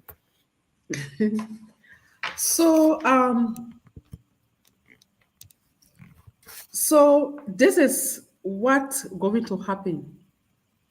We are, the three branches of government are interrelated, even though everybody has their own area of work. So it also doesn't mean that we are enemies, where the executive branch will bring the budget and then the Senate, we're calling this minister to come and do that. No. For me, the best way to do it, and this has been my leadership style of work. The best way to do it is I will not sit in my office and wait for the budget to reach me before I attempt. The typical example you give about the Ministry of Education, and now that I know all of the issues around where we don't have schools, or where we have schools but we don't have furniture, we don't have qualified teachers in those schools, we don't have libraries in those schools, the learning environment is not good. Now that I know, it is my responsibility to go to the minister, call the minister. Minister, can we have lunch? Or call the minister's office, or call the minister in my office, not to call him to Senate plenary, but to my office, or go to his office. If it is better, I go to his office. Mr. Minister, I know I want to understand, what are the challenges here? How are the school systems? How are kids across the country going to school? Do you have sense of that? I will listen to him. Maybe he will have the same sense I have. If he doesn't, I will tell him what I have observed from all of my trips that I have made across Montserrado. When you are submitting a budget, is it possible this year we forget about constructing schools, but concentrate on furnishing those schools, giving real learning environment to our kids? Can we concentrate on putting monies to those areas? Can we concentrate on training qualified teachers? Can we concentrate on having gender sensitive latrines for those schools, or no school at all in this community? So for Montserrado, can we concentrate on this community for this year to construct at least one school there? And I leave it with the minister. And I go back to my office. And I continue to remind him that he should take into consideration what we have. Or then he send people to the field to look there. Now, when there's budget now, after I have spoken to him, I believe the minister will really like that kind of feedback. They call it constructive feedback. He will really, or she will really like the feedback. When a budget gets before me, if what I have observed is not there, then I will say, no, I cannot. But it should not be sit to your seat and wait for it to come before you say, I cannot. We have to be proactive. This is the only way we can help improve our country. You can't just say, because a senator, I sit down to my office and normally the minister is supposed to know what's going on. But you are the lawmaker. You are representing. You see, you are representing those people. So you know more about what is happening there. So you should inform the minister too. The minister's role is what? To implement. You are the question was asked for you to market yourself. I could have, had I been sitting in your seat, I would have answered in a different way, but I wanted you to market yourself, how diplomatic you're going to be in propagating issue. So, and you rightfully said it. So, okay. There is one question. Since you wish to be on the Senate Standing Committee on Education, which is very, so you're gonna give me hard question on education now. But come on, let's answer them. Yeah, let's go. That's a very sensitive committee. But the question I want to ask is this: you already said you will not be pushing bills, but you sounded like somebody who no. I didn't say no, Lanford. I didn't say you will not be pushing bills or here and there. No. I said I will not be. I will not be somebody who will just want to be pushing bill and don't see the implementation of those. Okay. That's what I said. Yeah, I think you're correct. Yeah. It looks like you've been practicing this thing all along. Exactly so what you she said. But let me ask you this question. There is this HO thing about Liberian schools, where most of the schools, they kind of, should I say, substandard compared to others. So in any case, you got to compare two things. One must be good, one must be bad. So they offer grades and take money. Teachers offer grades to students and take money because there is not that much punishment. Probably if they are not caught by the school authority, they will not be dismissed. And even if some of them are caught, it's a lot of things that happen. Maybe they will go and beg the principal or the authority of the school, and then they are reinstated. And some teachers even go as far as having affairs with the men, having affairs with female students for grades. So this is something that is not strange. Probably it's something that people don't want to talk about, but it's not strange. Now, do you look at any possible way that you as a female and having this passion for education in Liberia, and not only education, but quality education, that you attempt to either discuss with the Minister of Education or in Senate propose a bill that will make such crime punishable, like if a student or a teacher is caught giving grades for money and it can be proven beyond all reasonable doubt that teacher should either be dismissed or some punitive action, real-reaching punitive action be taken to deter the rest of the group. Do you see yourself doing that? There are certain things that may not be through the bills, that will be approved by the legislature, but the Constitution is good enough to have other policy document around, like the Ministry of Education. They have a lot of policy document around teachers sleeping with students. You should be dismissed. You should be dismissed, and even when those students are underage, you should go to jail. That's rape. So you have policy document around that. So maybe what we need to do is to encourage the ministry to have maybe the law, the policy they have would be weak, But you also have the schools, the code of conduct of the schools. The code of conduct are straightforward. You cannot have a teacher sleeping with a student, PA, a male or a female. You cannot have a teacher sleeping with a student. That policy is there, and anybody caught, you should be dismissed. And I have seen this. I have seen this in some schools where teachers are caught sleeping with a student and they are dismissed. But let me tell you this, this fun.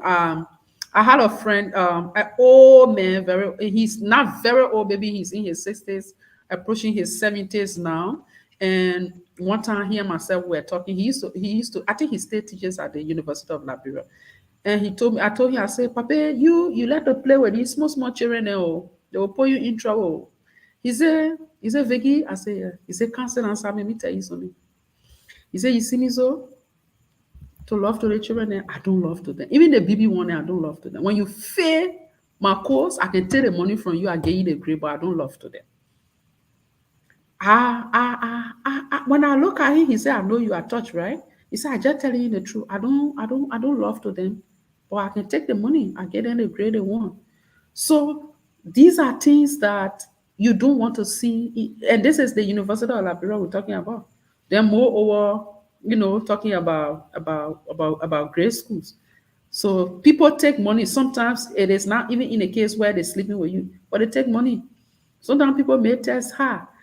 The last time I went to a school and our guest speaker at a school, and I told the children, I said, nobody's stupid here. They said, oh man, nobody's stupid here. I told them a story. I said, how can you write 50 questions? And then at the end of the 50 question, the 51 question, you say, just write your name and submit your paper. I said, you as a student, when you take the paper, you see the number of questions. You think you want to read all those questions to go know what they told you just to write your name and submit your paper? That is a strategy to make you fail. Then you tell the person, say, I give you 30 minutes to answer 50 questions. But at the end of the question, you telling the person, say, just write your name and submit. Follow instruction. Yeah, so what time you had to read all 50 questions before you come to the 51, and then it telling you that just write your name and submit. You didn't know that. So that is a strategy to make you fail, so that you can pay money to get makeup. However, I respect teachers a lot, and this is something that we're going to look at. We have to pay the teachers well. We have to pay teachers well. There is a story they talk about the medical doctor should be paid, but who made the medical doctor? The teachers made the medical doctor, right? So we need to pay our teachers. Sometimes some of the corruption in the schools, it is because of the kind of pay the people get. Sometimes you see people carry assignment to school. You see they put the money in it. $400. I remember my late cousin came from the interior when she was in the 3rd grade. She came to me, she said, I gotta put something in my assignment. I gotta put late. So I told her, I said, what's the definition of late? She said, at least 200, I gotta put it in my assignment to carry. So you see, those are things that people do. So where are you expecting the students to take that? So we need to look at how the policies, and this is why I say it is not about just writing the policies. The policies are there. Are they implemented?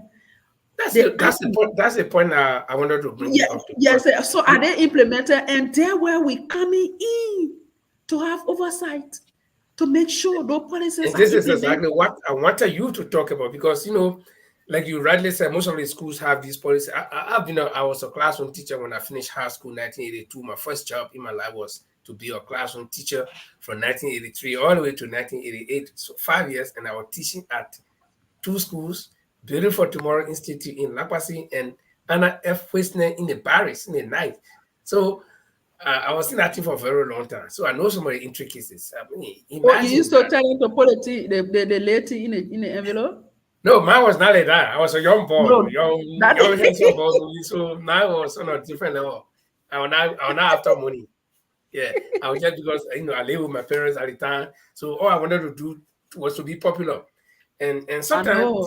these things pay. That one of my students is right here in Italy flying US air bomber, and he wants me to go sit there and nothing for him to fly me around. I say no, the only thing he can do for me, Mula one from there. But on a serious note, we are moving to in fact, we are in campaign period already. And the CPP seems to be, to me, in my own opinion, the strongest force in the entire campaign next to the ruling party that, they even the opposition will come hard at the CPP. They've done everything possible to bring down the CPP, and the CPP is still surviving. And you running on a ticket of the CPP. How do you survive all of these difficulties where you go, people talking all kinds of things about your stand-up barrel, where people talking all kinds of things about your party? Even if you recruited any new person today, they'll find something to say about them. How do you do this door-to-door campaign that you're talking about? How easy is it for you?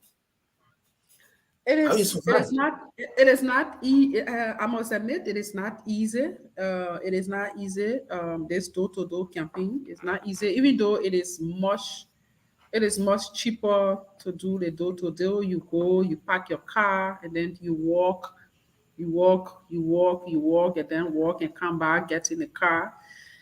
Look, like you said, the CPP is the, if I must admit to you, the CPP is the biggest opposition political party in Liberia today. And we are working across the country. Sometimes I can just laugh. They got something that, they got one song, they say kiki kiki kiki. I just laugh. So I Yes. can just laugh. Yeah, yeah. I can just laugh sometimes when people talk about the ANC. But I must admit there are few challenges, there are few questions that will ask you about your candidates. You have to be ready to answer them, and this is exactly what we are doing. I must tell you, in Montserrado, we will win Montserrado. We'll win Montserrado for the presidency. We'll win Montserrado. I am the next senator of Montserrado. We just need to push a little more. We have been able to structure across this country. I must admit to you, we have been able to structure across this country. As I speak to you, people calling me left and right. Oh man, what place we going tomorrow, day after tomorrow, what place we going? I got it, all the people here, what place we go? We have been working. Langford, you see, I'm taking my time. The reason I'm taking my time is because I do not want to be tempted to say our strategy here. No, no, no. If you remember, setting time, CDC carry on setting strategy. That strategy was built by us. We don't know how a leak and CDC used that strategy that we have planned to do. They did exactly what we planned to do.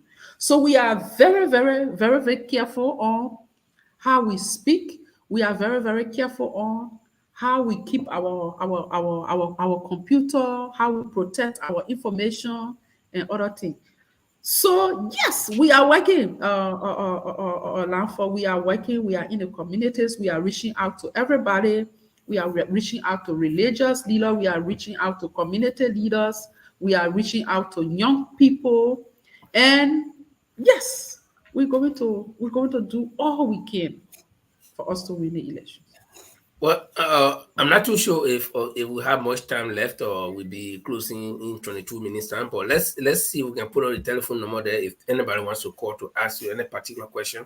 The number is WhatsApp number, so you can call for. Are you on Rare Power today? No, Rare Power is having technical problem every time. So the guy key on, but he Okay. went off. So that's our dilemma.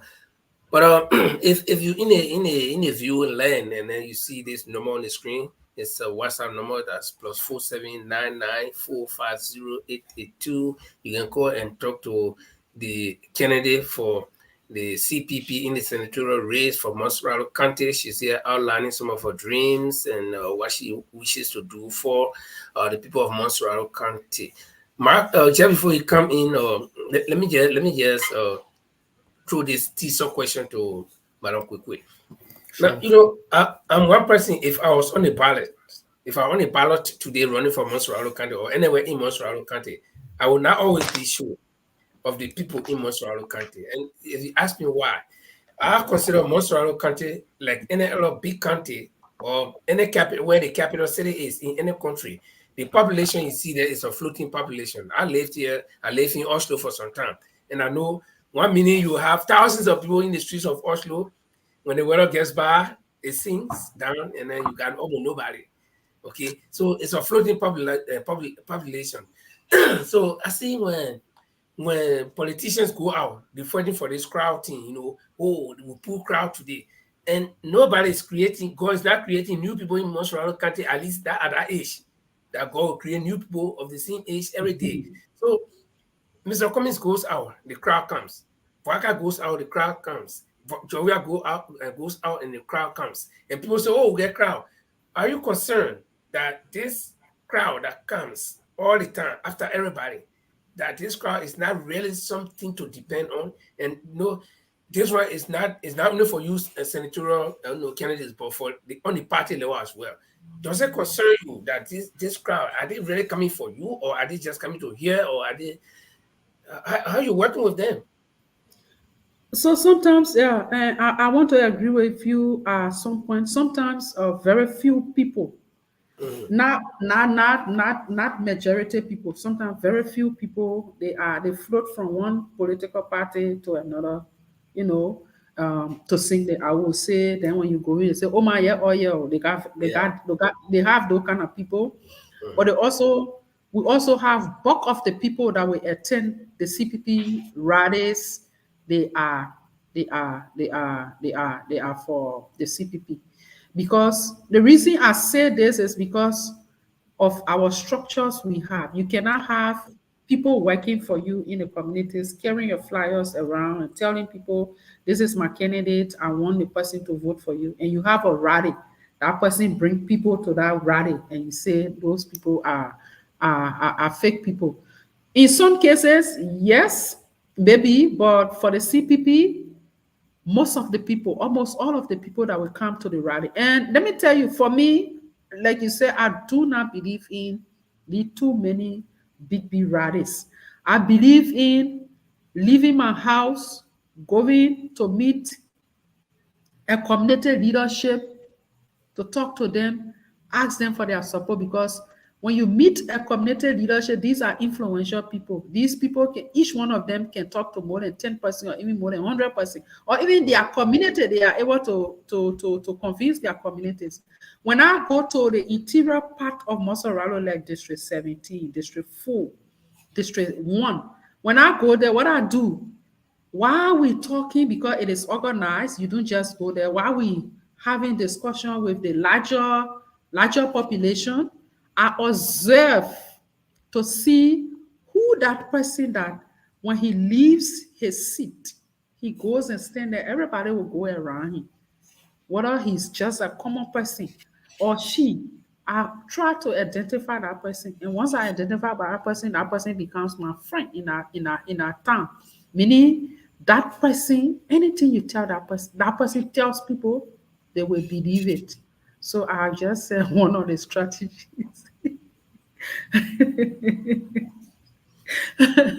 That's not too dangerous. So that's so for me. I don't believe in a crowd. Sensitive information. And that's so yeah. So I don't believe in too much crowd.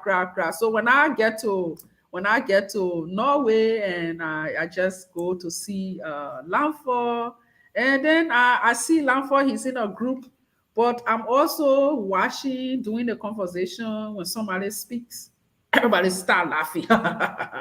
But when another person speaks, nobody laughs. So this person that are making people to laugh, that person is an influential person. Yeah. So it means that anywhere that person goes, people want to go and sit and listen to his fun. And they will listen to everything he says. So that's it. Mark? Yeah, the thing with Liberian voters, it's not like other African countries like Ghana or Nigeria, for example, or like maybe Senegal, where the voters are stable in certain political parties. But in Liberia, for example, any party that come to power there, where the voters will go because of the difficulties in the country. So until we have a system that will minimize the political parties to maybe 4 political parties, and these political parties will be, for example, subsidized by government funding, and there will be institutions that will make sure that the money that they get from government and they be used on the institution to build the institution, to grow the institution. Then you will have, stable partisan. So until we get to that point, it's not going to be easy. And the reason it's not going to be easy because of the hardship in the country. So the opposition, they don't have the money. For example, you don't have people in Liberia to say, okay, partisan to pay even say $5 monthly to contribute to the party. No, you don't have that. It's very difficult.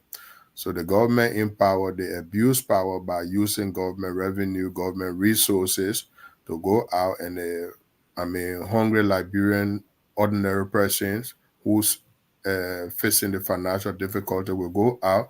For example, a person like Sir Joseph, how did Sir Joseph get his millions? This person is supposed to be investigated. If we had a real good security or democratic system in the country, how did Sir Joseph from a carpenter turn out to be a multi-millionaire to build university? How is he getting this money? How much is his plane bringing in the country? Where do he go to cut these how they I call think it, I think law? I think it's Thomas Fowler, the carpenter. He used to do plank Okay, business Thomas as well. Fowler, right? Yeah, Okay. yeah, yeah. But he Okay. too, he's a millionaire now, anyway. Okay, Because exactly. Where are these people getting their money from? What's their salary? What's their income? Their yearly income, and how long they be in power for them to accumulate their kind of the money that they got? We don't have a system in the country that investigates these people. What is the Justice Department doing to investigate these people? Okay, then they say they're there to serve the Liberian people, and these are some of the things that Miss Victoria is talking about. So our people, they're not educated enough until there be a voter educational system to educate the people as to why you voted this person and why you should not give the person this opportunity to exploit you, because the money are supposed to go towards building schools for your children, building clinics for your children, or building hospitals for your people in the community. The one person being one group of people consuming the money in the country. It's like this country is being blackmailed by a group of crooks. And now when a new person come in who want to change the blackmailing system, then they try to vilify him as, oh yeah, he's XYZ. And that's the reason these guys are fighting Mr. Cummings, honestly speaking. Because with a Cummings administration, most of the nonsense you find in the country, one group of people, how they call themselves blackmailed in the country, they call themselves politicians, somebody who come from nowhere who couldn't provide, even say a tiger generator. Today got a mansion, living in $1 million. What that person's salary? What have that person sold out? Or what have they compromised for the Liberian people? And these are things you're talking about. So Liberian people need to open their eyes, because or else the next 6 years, it's going to be 12, it's going to be 20, 6 years to CDC, 12 years, 24 years. You put your life on hold for 24 years. So they need to think smart. You almost you almost sounded like like you I don't know. But You sounded like you're giving your closing comment. But let me ask you one last question. I'll try to buttress. I mean, what our sister been saying when it comes to why our people should vote her and why they should vote this other person out, because there are a lot of things being taken from the Liberian people that the Liberian people are not educated to, and this person think that they are doing good.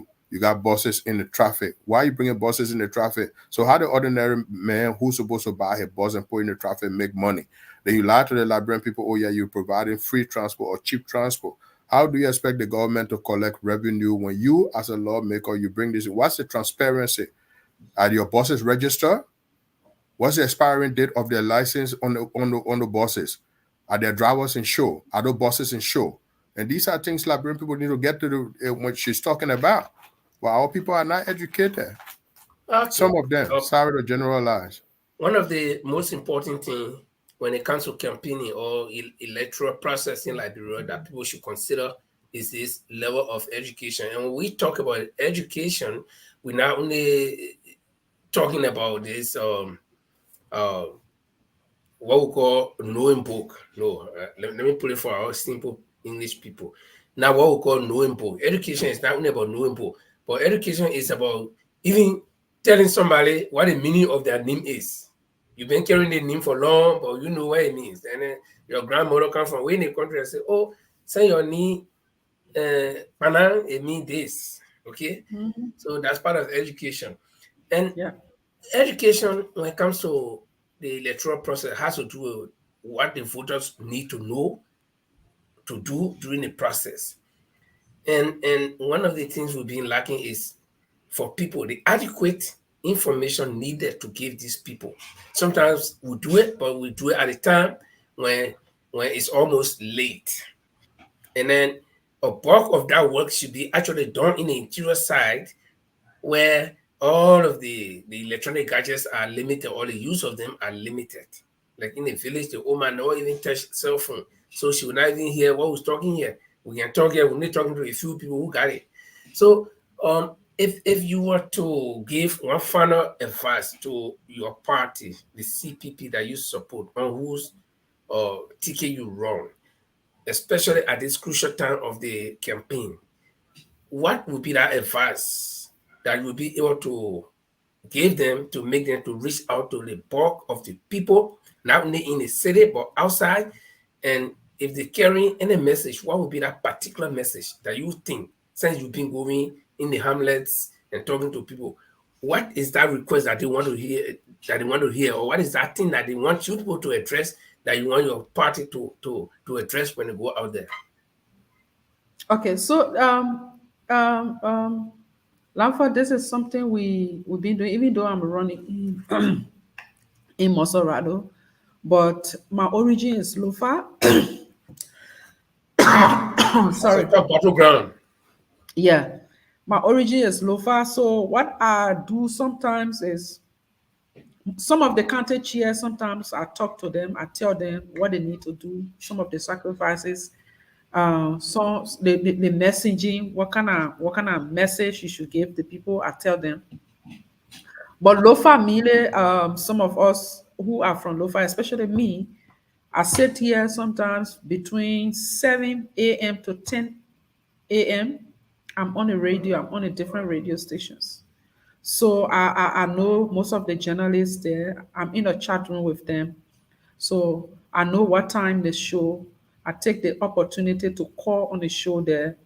Sometimes I tell them, when you're ready for this topic, you just call me out so that I can say something to the people of Lofa. Sometimes I speak the Loma dialect to the people, especially the Loma that is spoken around the Vonchama area, because that is my mother's language. I don't know how to speak the Loma that where my father comes from.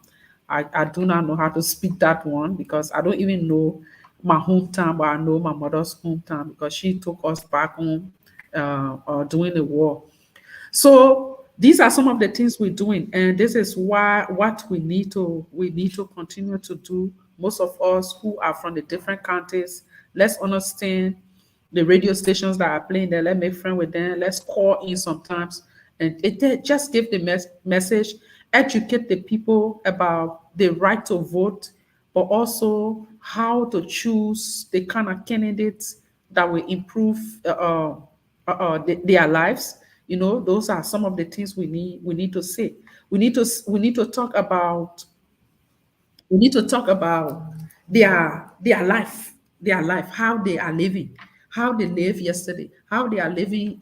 They were living day before yesterday, how they are living today, and how they want to see themselves.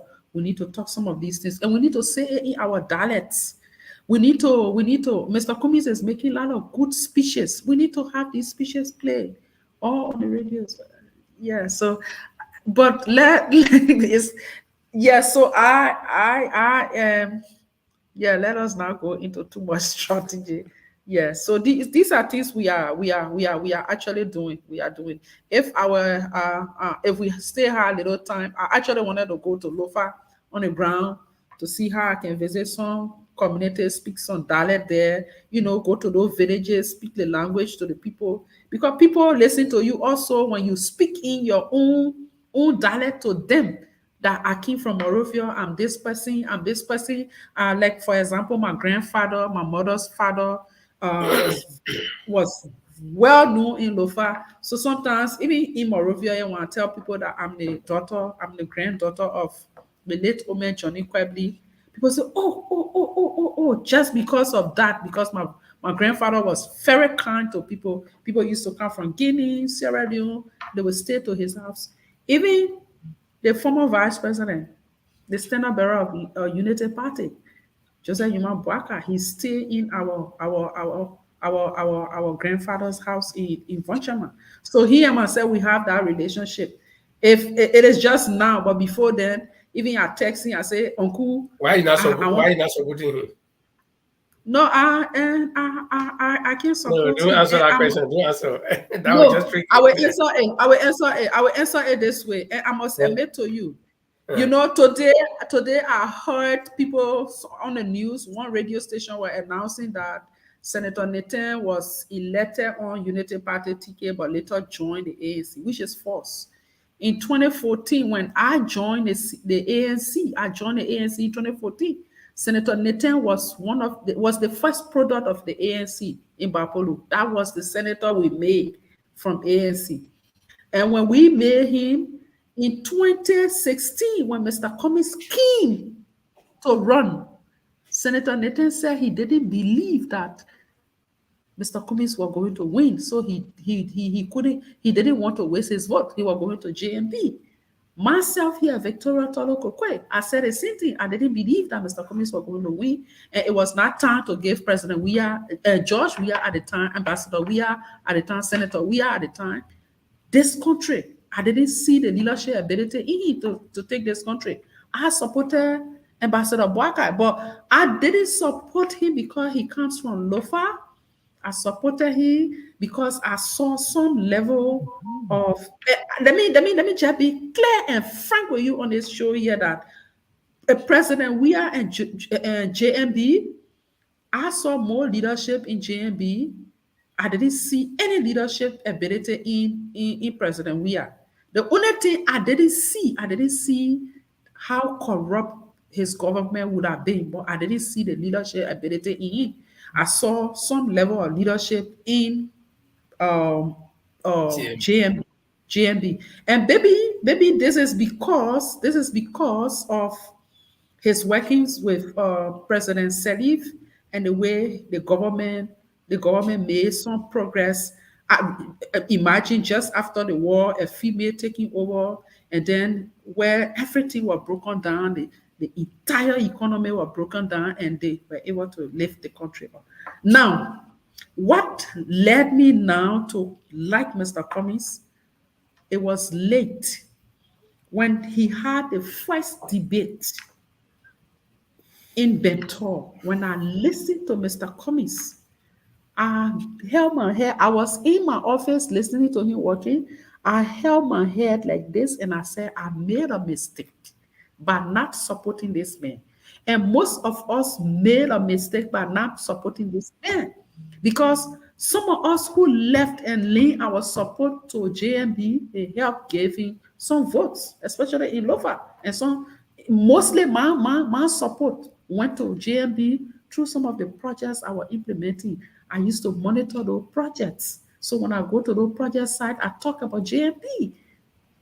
Indirectly, I'll talk about him. So he got a lot of vote for me from Nimba, Bomi, and Lofa. He got a lot of votes from me. In Montserrado, not so much, but he got some vote because I was able to convince some people. At one point, if I want other people to me, he said, but doing the debate, Papa, he talk anything good. And he says, so more supporting. It's just that he said more supporting and we believe in you, so we're supporting. Yeah, so he got some vote. So if you had 10 of me leaving the ANC and going to support JMB, if those 10 people had supported Mr. Cummings in 2017, we wouldn't have been here. But then I had already made a commitment to support JMB. I couldn't come back to say I'm going back because all of my followers that I have told that this is the way we're going, they would have lost that confidence in me. So after 2017, came back, reflected. I said, now I'm going back to my party. If I are going to sit now, I'm going to take a position in my party and I'm going to be actively involved in politics. I told my followers again, this is the way we go. Some of them said, I will see what to do. Some of them stayed, some of them came with me, but later on, almost all of them are with me. Some people who you couldn't talk about JMB and they don't even want to hear you talking negatively about JMB. They are the one even pushing Mr. Cummings' message. I will tell you one young man, he works in Mr. Cummings' office, Kota. If you came to Liberia and you went there, Kota was one young man who was supporting hugely. Kota was one young man, he's an IT specialist. He gave Fubi Hata in his district number 9. But today he is working in Mr. Cummings' office, supporting Mr. Cummings, bringing young people on board. So I was just telling you that these are some of the things we're doing. So yes, I support Mr. Cummings because I believe that Liberia, we need to improve the lives of the Liberian people. I believe that Mr. Cummings will create jobs for the Liberian people. I believe that the health sector will be improved. I believe that the agriculture sector will be improved. Our time is fast spent. Yes. And as I sat and listened to your how you switch from one side to another and then again back, you put me clearly in the picture because I also supported JMD. And the reason was that I was not familiar with Mr. Cummings at the time. And then when I compared JMD and George Weah, I said, no, that's a lesser of the two evils. So even now, if you move Mr. Cummings, I'll still go support JMD because what to do? You know, we just got to have somebody as president. But Mark, you got any question or any closing comment because the time is actually fast spent, just in 1 minute or 1 second or 30 seconds, and then let it get close, and then we can back.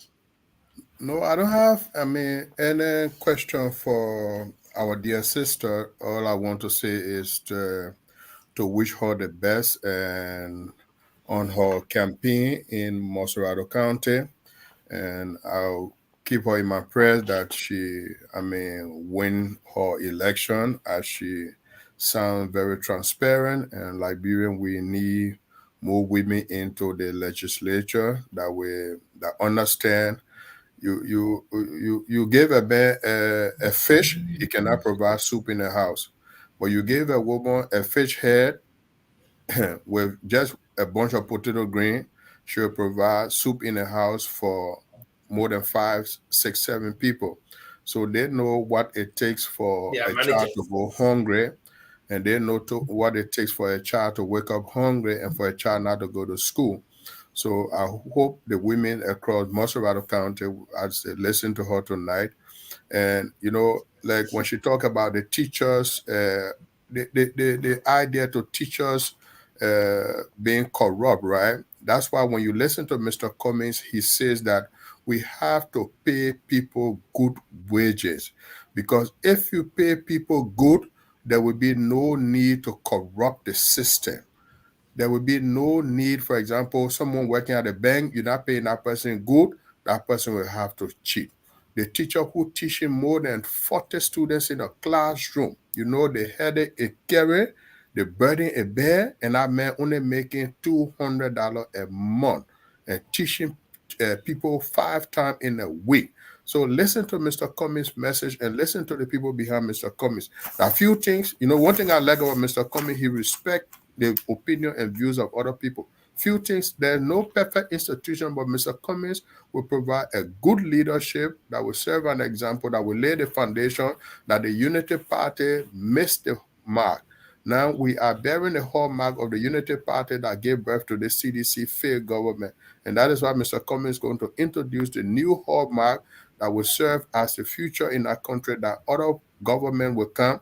And I can tell you, Mr. Cummings' first 3 years in office will give the Liberian people hope, and they will give him a second term in office.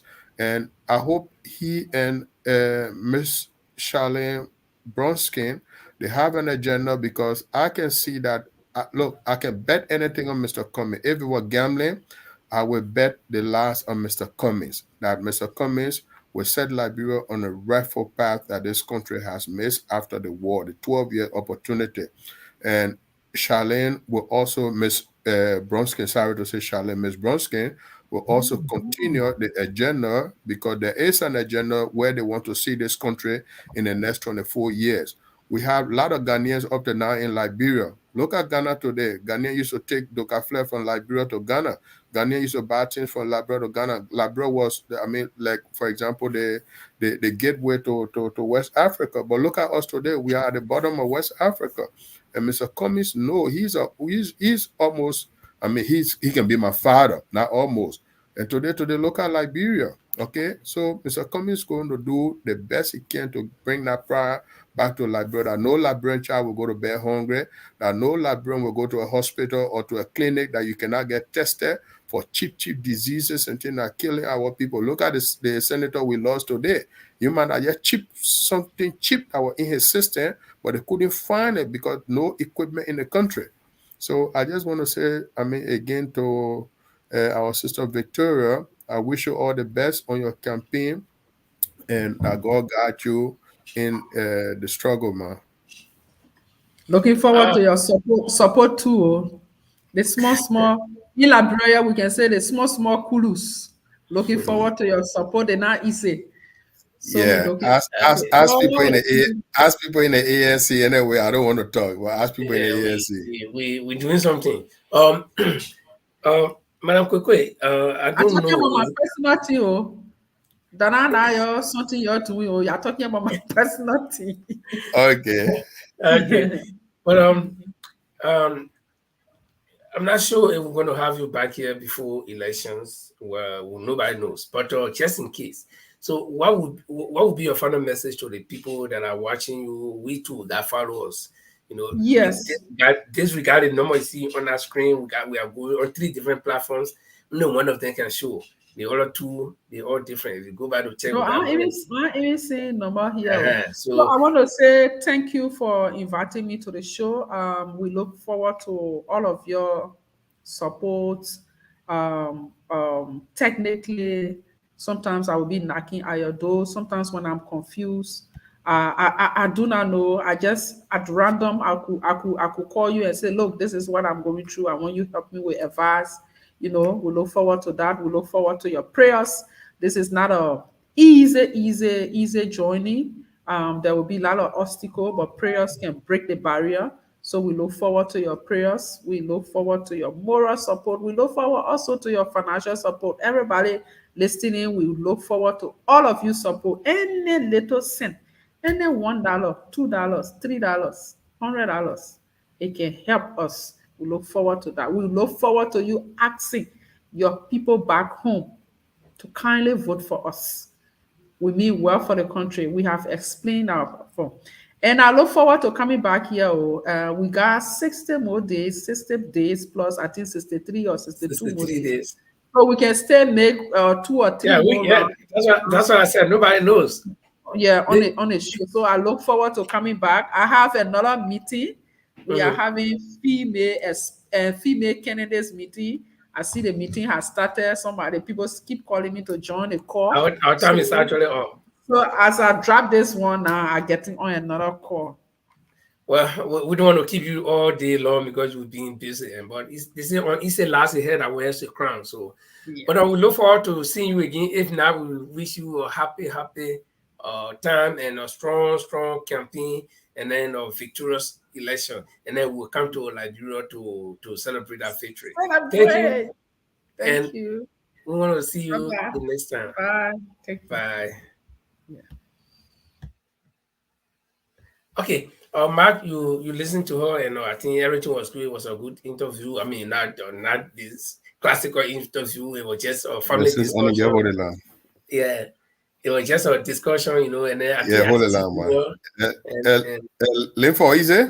I think she did well. It was just a family discussion, not this kind of classical interview. It was just a family discussion, and I think she well represented herself. She did extremely well because we brought her here for her to market herself. You understand? So we should have asked her. I mean, we did ask her some difficult questions, but in some of these questions too, the more difficult question you ask her, then she's going to be putting some of her strategy out there because she's not a what we call the Liberian conventional politician and that have never benefited this country, but they only just good at talking. So, but she did extremely well, and I hope that Liberian people will be able to listen and gravitate towards her message and towards the CPP. But anyway, the show was a good show too. But there is one Wilfred Calon is asking how can he send his surely he send his small thing. But I think what we'll do, this is not a promise, but I have to discuss it with the rest of the team. Probably we could bring Madam Koiquah one day to raise funds for her just to try and see. We haven't done it before. We don't know what it will be like. But Wilfred Calon, if you want to, I don't know where you live. If you live in Liberia, I can give you her contact. You can get directly in contact with her. If you live abroad, you can stay contact me on my WhatsApp number. I will display it for you, especially for you, Wilfred, or for anybody who wants to drop in small thing for her. You're not sending it to me. You're gonna send it to her, but I only give you my contact number so that when you get in contact with me, then I will put you in contact with her in Liberia because she is in Liberia and I'm way here, so you cannot send any money to me. In fact, any money entering my account, I'll be charged for that to pay tax on it. So I don't accept money. So here is the number, Wilfred Calon. Here is the number. If you stay there, my WhatsApp number is +47 994508882. All of you watching, if you want to help Madam Koiquah, you want to make a surprise, just get in contact with me. I will call her and I'll put the two of you in contact, and you can add on Vapes to her. No, not Vapes. Sorry, that's what we use here. But something like Zelle or how do you call it, all on Sendwave or whatever, you guys know it. So if you're interested in helping her, she said $1, $2, $3, $100, anything you get. So Wilfred, you are the first person, and we want to say thank you very much. Even though you are not done it yet, you may ask how you can send it, but this is the way we are telling you. You can send it by contacting me, and I will put you in direct contact with her, and then you guys can take it from there. Okay, thank you. I hope you get it. The number again is +47 994508882. And on that note, we want to say thank you very much for watching. And Wilfred, I'll be waiting for your call, and then I will put you in contact with Madam Koiquah. And what she's doing, I think you heard her talking to herself. It's not easy, in Liberia, the press, or all the people behind you. Oh man, drop small thing now. You just gotta be dropping something every day, and they're not working yet. They're still running campaign. So, I want to say thank you, and we'll be back here on when? Friday. Thanks, I will, Linfo. Thanks. And I hope we talk a little bit on what is unfolding in Niger. We can spend 30 minutes of that on what is unfolding in Niger and the West Africa. Today or next Friday? No, next on Friday. Friday, we can include at least 30 minutes or 45 minutes. We can spend 30 to 45 minutes on that topic because the same thing happening in Niger is what led to where Liberia is at today, of exploiting a country, and the country doesn't benefit even 20% of the revenue from its mineral resources, and the people that don't have the mineral, they benefit 99.9%. So that's why God we the Liberian here today. For example, the Lamco Yekepa, the Lamco Bikana, the Mana River, the Firestone, and you name it, the list go on. Our logging sector, we've been exploited and we never benefited nothing, and it led to the overthrow of Talbot, though was used as a puppet. And these are things that some of us have been reading about how Talbot was overthrown when Talbot went with the Malaysian. He tried to get towards the Chinese, and later on certain people were against that. They used Doe as a puppet, came to Liberia and groomed those guys. For example, if the war is right, those guys came from different battalions and they overthrew the late President Talbot. When Doe got to know that he was used as a puppet to overthrow Talbot, the same people that support democracy, when Doe overthrew Talbot, went to America, the videos are there. What did Reagan do? Reagan opened his arms and gave Doe this rising welcome. First time put American children in the street to welcome an African president. So the documents are there, but the same people, they're telling people about democracy. What happened to Doe? When those tend to a junkyard dog their own turn. No, let me fire up a little bit. When Doe turned to a junkyard dog to bite the master hand, what happened? They sent Charles Taylor, who was in Boston, Massachusetts, a federal prison. Charles Taylor was never put on the most wanted list. Where did Charles Taylor end up? He ended up in Libya, working with the same CIA base in Libya, came to Liberia, killed 250,000 Liberians. It's not alleged. He ended up in Libya. Why the America did not put on any most wanted list for Charles Taylor? So that's what I want to just add 45 minutes the next program on Friday. Thank you, Linva.